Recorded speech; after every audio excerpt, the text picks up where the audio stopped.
I was 26 years old. I was the guy they came to when the calculations got strange. The expert who could look at any answer and tell you why it had to come out that way. And I was about to sit in a room with Enrico Fermi, the man who built the first nuclear reactor, the Nobel Prize winner, and the physicist they called the Pope because he was never wrong. I was about to watch him see through a problem instantly that I had struggled with for weeks. Los Alamos, 1944. The most secret place on Earth. We were building the atomic bomb, and I was about to find out I wasn't as good as I thought I was. Let me tell you how that happened. 2 years earlier, I was a graduate student at Princeton. I hadn't even finished my thesis when Bob Wilson walked into my room and told me about a secret project. They were trying to separate uranium isotopes. They were trying to build a weapon that could end the war. I said no. Then I thought about it for 3 minutes. The Germans had Hitler. The possibility that they would build this bomb before we did was terrifying. So I went to the meeting at 3 o'clock. Within a year, I was at Los Alamos in the mountains of New Mexico. I was in the theoretical division, working under Hans Bethe. Bethe was a giant. He had written the famous review articles on nuclear physics that I had studied as an undergraduate at MIT, and somehow I ended up working directly with him. Here is how that happened. When I arrived, all the big shots happened to be away. Bethe needed someone to talk to, someone to push his ideas against. He came into my little office and started explaining something. I said, no, you are crazy, it will go like this. He said, just a moment, and explained why he was not crazy. I was crazy.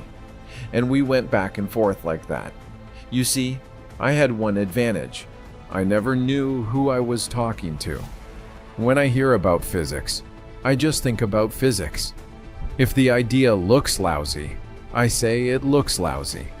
If it looks good, I say it looks good. I do not care if you are a Nobel Prize winner or a graduate student. Bethe liked that. He made me a group leader with 4 people under me. I developed a reputation. People would come to me with their calculations, and I could usually see why the answer came out the way it did. Not always by doing the math, but by understanding the physics underneath. I had a feel for it, or so I thought. In the middle of all this, there was a problem I was working on. It involved mixing uranium and hydrogen, something called uranium hydride. The calculations were enormously complicated, with multiple variables and different neutron energies all tangled together. I did the calculations. I got the results, but for once I could not explain them. The numbers made sense mathematically, but I could not see why.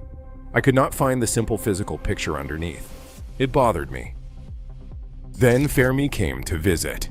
Enrico Fermi had won the Nobel Prize in 1938 for his work on neutrons and radioactivity. He had fled Mussolini's Italy and come to America.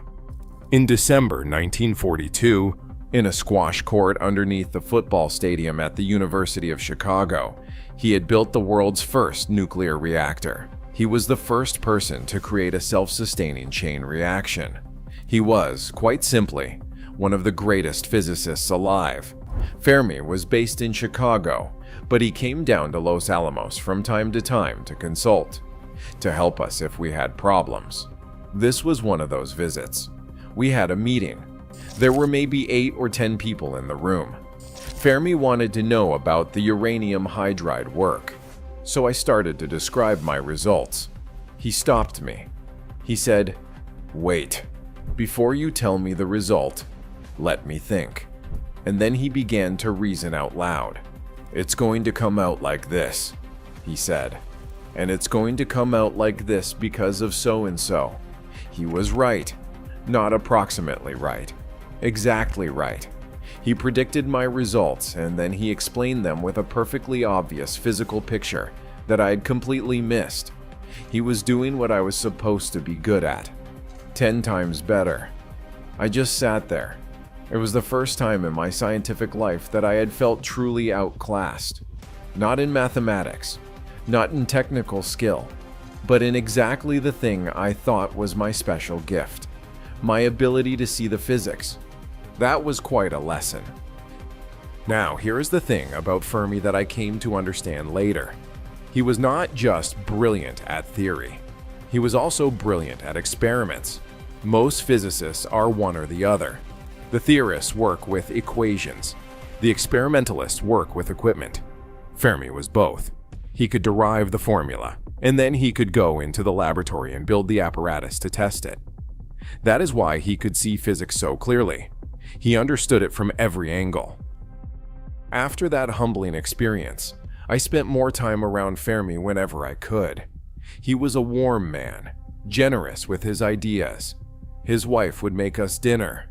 We had parties at his home. One time he came up to me and said, "Hey Feynman, I've been reading this technical report of yours. I wonder why you bothered to print it. Because couldn't even a child see that this result has to come out this way?" I said, "Yes, if that child's name was Enrico Fermi." "No," he said, "even an ordinary child." It turned out, in the end, it wasn't as obvious as he thought. But that was how he talked. Everything seemed simple to him, because he could see through to the heart of it. What I learned from Fermi was this: there was always another level. If you're finding this valuable, subscribe. I tell the real stories of how breakthroughs actually happen. I had thought I was good at intuition because I was better than most of the people around me. But Fermi showed me that intuition wasn't a fixed thing. It was something you could develop, deepen, refine. The more you understood, the more clearly you could see. It changed how I approached physics for the rest of my life. Instead of being satisfied when I got the right answer, I would ask myself, can I see why it has to be this way? Can I explain it without the mathematics? Can I find the simple picture underneath? That's what Fermi did, naturally. And watching him do it showed me what was possible. In September 1944, Fermi moved to Los Alamos permanently. Oppenheimer made him an associate director and put him in charge of F Division, named after him. We saw more of each other after that. Then came July 16, 1945, the Trinity test, the first atomic bomb. We were out in the desert, 20 miles from the blast site. They gave us dark glasses to protect our eyes, but I knew that bright light can't hurt your eyes. Only ultraviolet can, so I got behind a truck windshield because glass blocks ultraviolet, and I watched the whole thing directly. That tremendous flash, so bright I ducked. Then I looked back up and saw this white light changing to yellow, then to orange. The clouds formed and disappeared as the shockwave compressed and expanded the air. Finally, a great ball of orange rising and billowing, getting black around the edges. It took about a minute. Then, after about a minute and a half, the sound arrived. This tremendous bang, and then a rumble like thunder. That sound released everybody. We had all been watching in silence, but when we heard it, we knew it had really worked. Fermi was there too, 10 miles closer to the blast, at base camp. He had his own way of measuring things. He dropped a little strips of paper and watched how far the blast wave carried them. Then he paced off the distance and calculated the yield. He estimated 10 kilotons. The actual yield was about 18 kilotons. Not bad for a man with some paper strips in his feet. That was Fermi. He could estimate anything. He was famous for what became known as Fermi problems. How many piano tuners are there in Chicago? How many atoms are in the human body? He would break the problem down, make rough estimates for each part, and arrive at an answer that was remarkably close to the truth. It wasn't magic. It was a way of thinking, a discipline of making the unknown knowable through careful approximation. Years later, when I was teaching at Caltech, I tried to pass this on to my students. I would tell them, you have to develop physical intuition. You have to be able to estimate things, to see what's happening without getting lost in the mathematics. But I always remembered that I learned this lesson the hard way, by meeting someone who did it better than I could imagine. Here's what I want you to understand. I never felt diminished by that experience with Fermi. I felt enlarged because he showed me that the ceiling was higher than I thought, that there was more to reach for.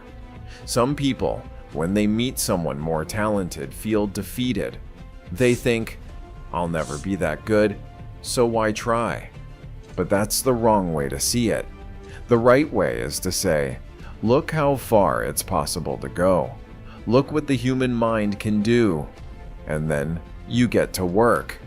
I never became Fermi, but meeting him made me a better physicist. It gave me a target to aim for. It showed me what deep understanding really looked like. He died in 1954, just 9 years after the war ended. Stomach cancer. He was only 53. I went on to do my own work. The diagrams that carry my name, the Nobel Prize, the lectures that I hope help students see physics the way I learned to see it. But whenever I managed to explain something in a simple physical way, whenever I could see through the mathematics to the reality underneath, I thought of that day at Los Alamos, that room with 8 or 10 people in it, that moment when Fermi said, "Wait, let me think," and then proceeded to do what I did. 10 times better. It was humbling. It was inspiring. And it was exactly what I needed. Because that's how you grow. Not by being the smartest person in the room, but by finding the rooms where you're not. I was Richard Feynman. And the greatest lesson I ever learned came from Enrico Fermi. If these stories resonate with you, subscribe and join me for the next one.